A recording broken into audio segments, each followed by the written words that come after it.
그림 그리는 아내와 남편. 우리의 삶에는 수묵화의 그것처럼 늘 여백이 있습니다. 자연이 안겨주는 여유 또한 더불어 함께하니 몸은 힘들어도 웃음을 잃지 않죠. 시골 마을 미술관에는 할머니들의 순박함이 깃들어 있고 문화의 향기 또한 진하게 담겨 있습니다. 행복한 마음? 그 작품도 보고 또 주변 풍광도 보고 또 마을 사람들 이야기도 나눠보고 저희도 이야기도 나누면서 마음속에 좋은 기운을 받아갔으면 하는 그런 마음이죠.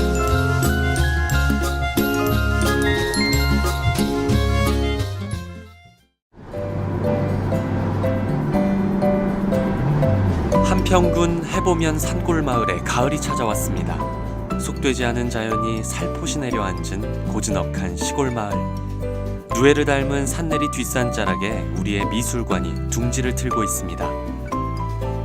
아내와 나는 작업 공간을 물색하던 중 산내리를 알게 됐고 푸근한 자연에 푹 빠져들었죠. 그러다 보니 작업실 그 이상의 공간을 꿈꾸게 됐고 우연히 마주하는 선물 같은 문화 공간을 조성했습니다. 우연히 지나가던 사람들이 미술관 간판을 보고 신기해서 들어오죠. 이 산골 웬 미술관 하면서. 그래가지고 이제 와서 또 작품 감상하고 또 제대로 또 차 한잔씩 하면서 이야기하다 보면 그 사람들이 이제 복잡한 도시를 벗어나서 자연 속에서 자리 잡고 있고 또 이제 규모는 아담하지만은 그런대로 작가들 작품도 하고 있고 또 동네 어르신들하고 어울려서 생활하고 있고 있는 그런 모습들 같이 이제 이 조그만 시골이고 적은 미술관이지만은 그 속에서 어울려지는 생활, 삶의 모습이랄까? 그런 것들을 좋아하시는 것 같아요. 도시에는 미술관들이라든가 박물관들 많이 있거든요. 근데 시골은 없잖아요. 또 이 시골 어르신들은 평생 동안 극장 구경도 한 번도 다녀보지 않은 분들이 많거든요. 시골에서는 진짜 황무지예요. 어떻게 보면 할머니들도 처음 미술관 지었을 때 신발을 벗고 들어오시더라고요. 우리가 여기 와도 돼? 무슨 소리예요. 그러니까 너무나 소외되어 있는 거죠. 그런 부분에서. 그래서 이런 부분에서 그 어떤 문턱을 낮추는 누구나 이렇게 함께 공유할 수 있는 그런 문화예술 공간으로 한번 자리매김해보자. 산내리에 뿌리를 내린 지 어느덧 8년. 우리는 고즈넉한 작업실에서 작품을 할 수 있는 여유를 얻었고 사람들의 마음도 얻었습니다. 주민이라고 해봐야 채 20가구가 되지 않는 작은 마을에 낯선 미술가 부부가 정착했으니 마을 어르신들의 호기심에 불씨가 당겨졌죠. 하루가 멀다 하고 우리를 찾아오는 마을 분들을 보면서 아내와 나는 더불어 나누는 문화의 가치를 존중하게 됐고 누가 먼저랄 것도 없이 미술관을 꿈꾸게 됐습니다. 두 사람 모두 미술을 전공하고 교사로 살아왔기 때문인지 우리는 생각과 행동이 일치할 때가 많은데요. 소소한 일에는 티격태격할지라도 큰 일에는 뜻을 같이 하는 우리는 천생연분입니다. 우리가 됩시다. 같이 있는 것 자체가 좋죠. 같은 세계에 있기 때문에 말은 안 해도 서로 공감할 수 있고 또 서로 감상하고 우와 막 서로 감동하고 또 못했으면 지적도 하고 몇 초를 못 가요. 몇 초 못 가. 우리는 금방 풀어요. 저는 조금 심하고 1시간. 뭔 1시간 못 가지. 1시간 걸려요. 심하게 일단 안 봐야 되니까.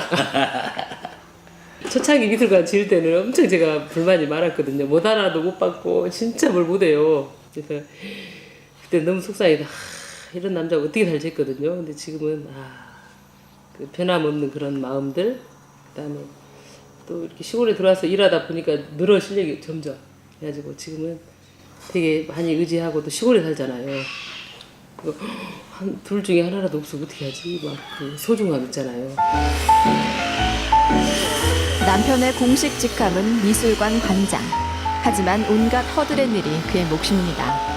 정원관리부터 텃밭일이며 전시물 관리까지 남편의 손을 거쳐야 하는 일들이 곳곳에 기다리고 있죠. 엄청 바쁘죠. 1인 3역 4역을 해야 되니까 교사로서 역할, 미술관 관장으로서 역할, 가장으로서 역할, 또 저도 그림 그리니까 작가로서 역할 한 1인 4역 정도 하고 있다고 볼 수 있죠. 심지어는 이제 마을 그 울력을 하거든요. 뭐 그런 것들, 뭐 쓰레기 버리는 거, 음식 만드는 거 다 하죠. 관리인이면서 이제 관장이면서 이제 그렇게 하죠. 운명이니까요. 근데 이제 어차피 나한테 주어진 것이라면은 우리는 헤쳐나가자. 그래서 즐기자. 그냥 그런 생각을 하고 있는 거죠. 우리가 고정관념이잖아요. 관장은 이래야 되고 이것은 안 해야 되고. 근데 그래서 오히려 더 훨씬 더 인간적이고 또 소통을 또 쉽게 할 수 있고 그래서 또 보람도 더 있고 그러죠. 시골 마을의 작은 미술관이지만 우리는 여느 미술관 못지않게 활발한 작품 전시회를 마련하고 있습니다. 풍경과 문화가 어우러지는 미술관이란 소문이 나면서 멀리서 찾아오는 관람객들도 늘었고요. 우리 미술관에 전시를 하고 싶다며 의뢰하는 작가들 또한 많아졌습니다. 해외 작가들의 작품을 전시하는 글로벌 기획도 정기적으로 진행해 왔는데요.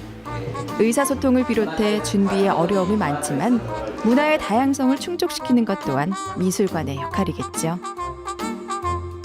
또 첫째는 이제 대화가 잘 안 통하고 서로 이제 생활 사고 방식도 틀리고 그리고 이제 외국 손님들이잖아요. 그러면은 그분들에 대한 그 대접 같은 것이라든가 특히 이제 우리나라 사람들은 그 손님들이 오시면 그런 대접에 대해 신경을 많이 쓰잖아요. 근데 그런 것도 좀 어렵고 그런 생각을 합니다. 이 자연 속에서 조그마한 미술관이지만은 그 미술관으로서 역할, 국제 교류를 통해서 미술관 위상도 높여보고 또 이제 그 우리들이 보지 못했던 다른 외국 작가들 작품을 보면서 좀 더 문화적인 안목이 되지 않을까 그런 생각들이죠.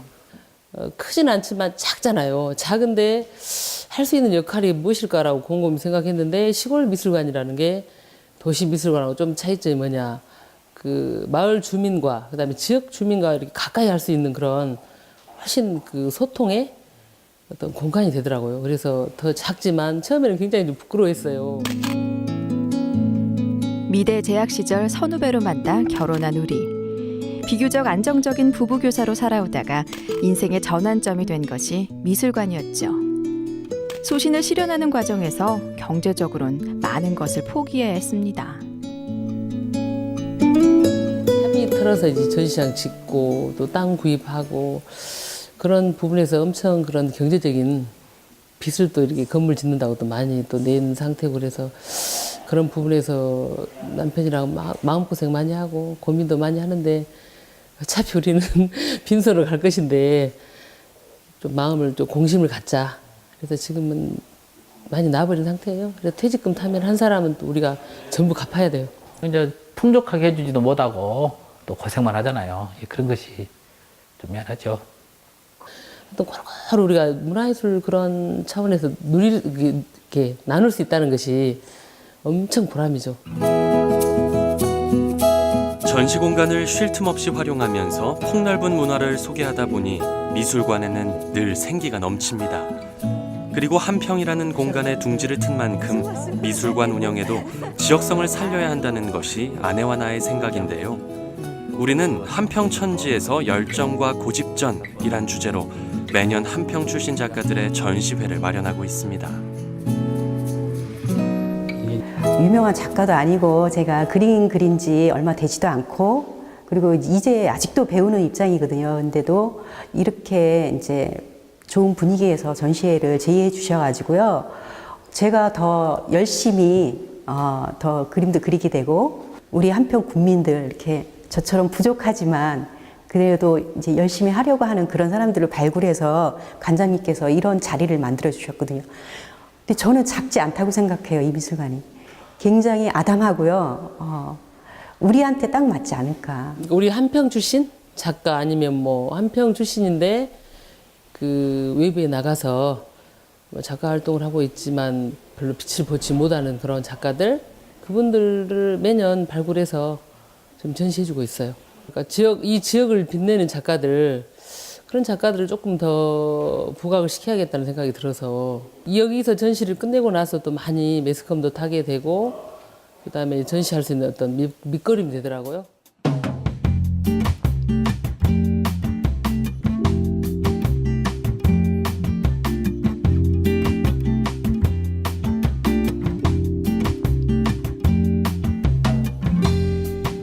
자연과 문화를 아우르고픈 우리의 바람은 사람과 삶을 이어주는 공감의 장으로 확대됩니다. 매주 토요일 아침마다 마을 어르신들과 함께하는 산내리 청춘학당. 평생 누군가의 아내로 또 누군가의 엄마로만 살아온 여인들이 오롯한 자아를 찾아가는 시간입니다. 벽화 우리 제작 하다가 할머님께서 쓰자고 그랬더니 우리 글씨를 몰라 까막눈이요 그러시더라고요. 그때 그래 할머니 그럼 내가 좀 가르쳐 드릴까 했더니 그러시자고 해서 이제 시작했는데 그때 세상은 저 공부 안 나 가지고 시집 와서 너무 집 사람이 아니 우리 나도 가난해서 저 양아기도 못 다녔다. 양아기라도 다니면 더 낫지. 가난하게 살고. 그때 야학 있었죠? 네. 그래갖고 기름값 아까워서 그 가난이 문 원수지.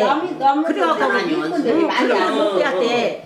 그렇게 손지 젊어서는 손지가 저 며느리가 할머니보다 글 읽어주라게라 그래서 나 눈 안 보인 게 핑계치라고 눈 안 보인 게 못 읽어야 그때는 눈도 안 보이도 안 했지. 핑계 핑계치라고. 말보다 창피해서.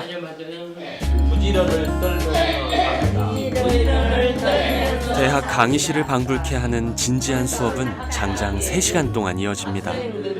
토요일이면 어김없이 할머니들과의 청춘학당을 이어온 지 어느덧 2년. 그동안 우리는 한글 수업뿐만 아니라 도자기, 자수 등 많은 것들을 함께 했습니다. 그 속에서 할머니들은 배움의 즐거움을 깨우쳤고 폭넓은 문화를 몸으로 느꼈죠. 공식적인 선생님은 나와 아내지만 수업을 진행하면서 우리는 오히려 제자들로부터 배웠습니다. 희생을 강요당하며 살아온 평생이지만 그 속에서 삶의 지혜와 위트를 깨우친 인생의 스승들은 때론 귀여운 모습으로 때론 진지한 표정으로 우리에게 삶의 위대함을 가르쳐 주었죠. 그리고 가나다라조차 몰랐던 까막눈 할머니들이 이제는 시와 산문을 써내려가는 당당한 작가가 됐습니다. 학생들만 12월에 우리 곧 출판회 하거든요. 합동 시집 출판회. 그때 이제 또다시 그분들도 태어나는 그런 아마 계기가 될 거예요. 그분들이 바라보는 시각이 있어요. 자기들 삶 속에 일어나는 것이죠. 또 자식에 대한 애틋한 마음. 그런 것들이 비록 그 서투르고 그러지만은 굉장히 진솔하게 우러나오거든요. 좀 세상에 한번 그런 것들을 내놓아서 뭔가 좀 감동을 주자. 제가 뜨겁게 이제 막 눈물이 나오니까 마음속으로 얼마나 이분은 많이 가슴 저리고 그 자식들 때문에 살았대요. 모르고 있다. 어디 차 타는 것도 어디 가도 있고 어디 가면 어디 식당 달고 이런 거 본 게 다 한 게 그것이 좋지. 안 배울 때는 답답했지만은 시방도 장에 가면 남자들도 무조건 다 타고 내리는 사람들이 많아. 뭐 차가 언제도 모르고 많아. 그래도 우리는 거기서 나온 게 그래도 쓸만하지. 아이 그 쓸만하지. 이자는 안 게. 어쩌 전날은 우리 딸한테 엄마 잠만 자지 말고 책이랑 읽어. 책 3권이나 읽었다. 그렇게. 왜 울어? 왜 장난해 그랬다. 평생 동안 땅만 보고 자식만 바라고 사셨던 그분들인데 저희 어머님들이 이제 새로운 삶을 살고 있다는 거 그런 것을 이제 저는 정말 그 다행으로 생각하고 있죠. 제가 돌아와가지고 이분들이 이런 생활도 하게 되었구나. 주인공이 됐다는 거. 그분 표정 보면 알아요. 멈출 수 없는 것들이 미술관을 계속 운영해야 되는 그런 또 보람 중에 하나죠. 그런 것들이. 마음을 나누면 그 이상의 행복과 만족감이 찾아오죠. 할머니들의 해맑은 표정을 보면서 우리는 일상의 피곤함과 복잡하게 얽힌 일들로부터 자유로워집니다. 토끼야 사랑한다. 광주에 있는 학교로 출퇴근하느라 하루에 2시간 이상을 길 위에서 보내는 남편과 관절 수술을 해야 할 만큼 몸을 혹사시킨 나. 몸이 편하다고는 말할 수 없습니다.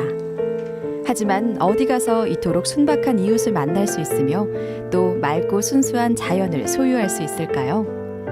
자연과 어우러진 문화, 문화와 어우러지는 사람들. 그 속에서 우리의 삶은 의미를 찾아갑니다.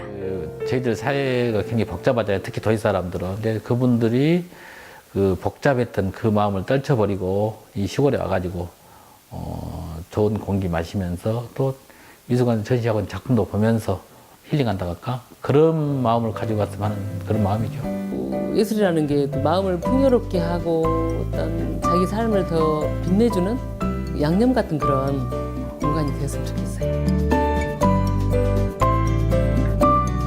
산내리와 맺은 인연은 우리의 삶에 의미를 찾아주었고 보다 많은 것을 이루고 싶은 바람도 갖게 해주었죠. 자연의 여유를 담고 문화의 향기가 깃들고 사람 사는 정을 느낄 수 있는 산골마을 작은 미술관. 그 문은 늘 열려 있답니다.